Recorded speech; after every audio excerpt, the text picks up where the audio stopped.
Hello everyone, and welcome to week 13 of English 120. This week you will be reading chapter 14 of the Bedford Researcher, Drafting. Drafting your essay is the next step we'll be taking on the research journey. Hopefully you guys feel confident in your outlines that you turned in this week. And this week we won't actually be drafting, but please read the chapter and be ready for drafting next week, as I will be talking about in this lecture that beginning next week you will draft the first version of your research essay. This week we will be reading the second to last chapter of The Call of the Wild and then discussing it as part of our discussion group. There will be no research journal, but instead you'll be completing 2 research modules. That's academic ethics and avoiding plagiarism. So for this week's critical discussion of The Call of the Wild, please actively read Chapter 6, For the Love of a Man, and use evidence from all previous chapters, this current chapter, and from outside sources to answer the following questions using evidence to support your answers. First, how did Buck's relationship with John Thornton differ from his relationship with his previous masters? How does London illustrate Buck's intense feelings for Thornton? How is this in keeping with his new, more primitive self? How does Buck balance his love for Thornton and his more primitive self? 2. What does London mean by the following quotation?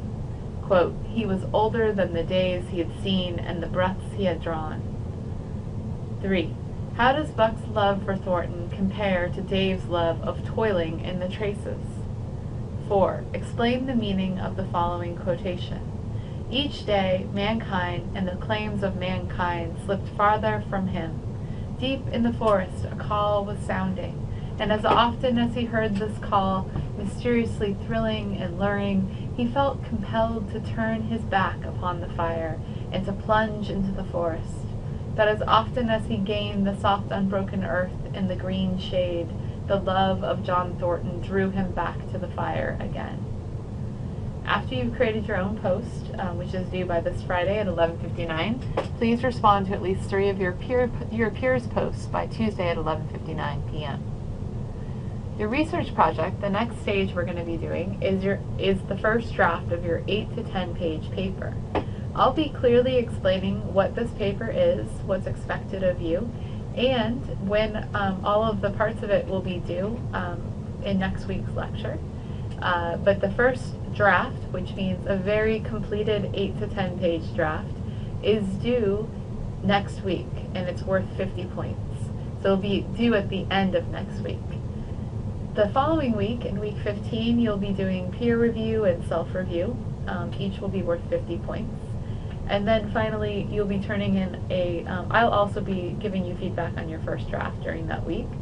And then finally, you'll write a final draft in week 16, which is worth 100 points. This week, for your research modules, you'll be working on completing academic ethics and avoiding plagiarism. That's it for this week. We'll be finishing Call of the Wild next week, and we'll begin drafting our research essay. It's a big week next week, so enjoy the little lull in this week. And as always, please let me know if you have any questions. I apologize for having to cancel my office hours last week, but it was a very serious medical condition for my mom. She's out of the hospital now, and I won't be canceling office hours, hopefully, anymore. Please send me an email if you have any questions. Otherwise, I will see you online.